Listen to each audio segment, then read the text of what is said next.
Welcome and thank you for joining me. I'm Gerry Oginski, a New York medical malpractice and personal injury trial lawyer practicing law here in the state of New York.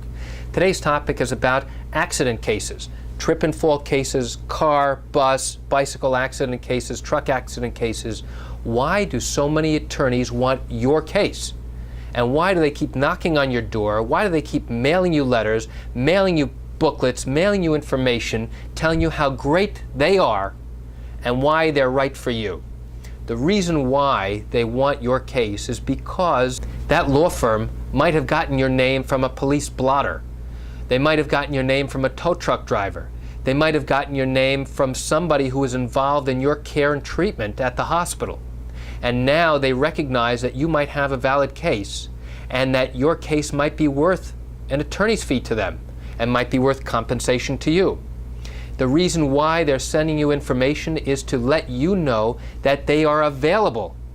Out of all the thousands of attorneys in New York State, they are available to you. Now let me ask you this question.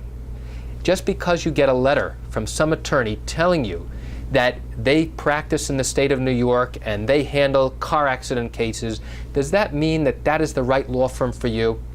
If you've been watching any of my video tips, I asked the same question about Yellow Pages advertising. Just because one lawyer has a large full-page Yellow Pages ad, does that mean that they're better than the lawyer who has a smaller ad? Well, just because someone sends you a letter in the mail telling you that they are wonderful and great and have helped so many other people, does that mean that they're the right attorneys for you? Well, they might be, but then again, they might not be. You need to ask yourself this question. How did they get my name?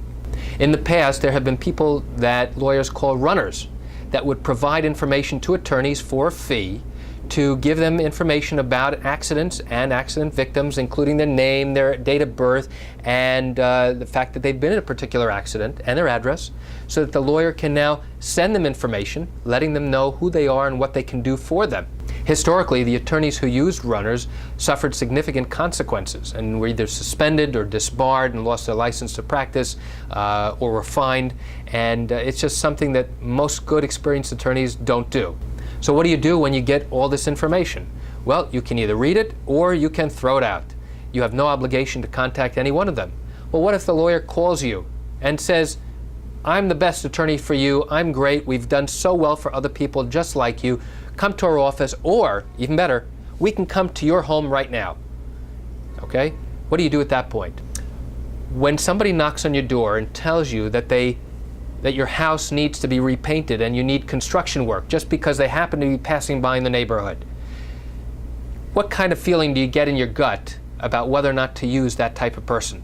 How many times have you read in the newspaper and heard about instances where people just driving by run scams, where they simply knock on your door, ask you for money to do construction work or painting work, and then take off and never come back? Well, the bottom line is, at least from my point of view, is don't ever accept an unsolicited bid from anyone, whether to do work on your home or anything else. If you need somebody to answer your questions from a legal perspective, you should be the one making the call. You should be the one learning about who they are and what they do, and finding out about cases like yours, doing research, whether it's online, in a library, or somewhere else. That's the key. And once you make the effort to go ahead and find the attorney that's right for you, you'll become a better informed person, and you'll be able to make a better intelligent choice as to whether a particular law firm is right for you. And that's it for today's video tip. Thank you for joining me. I'm Gerry Oginski. Have a great day.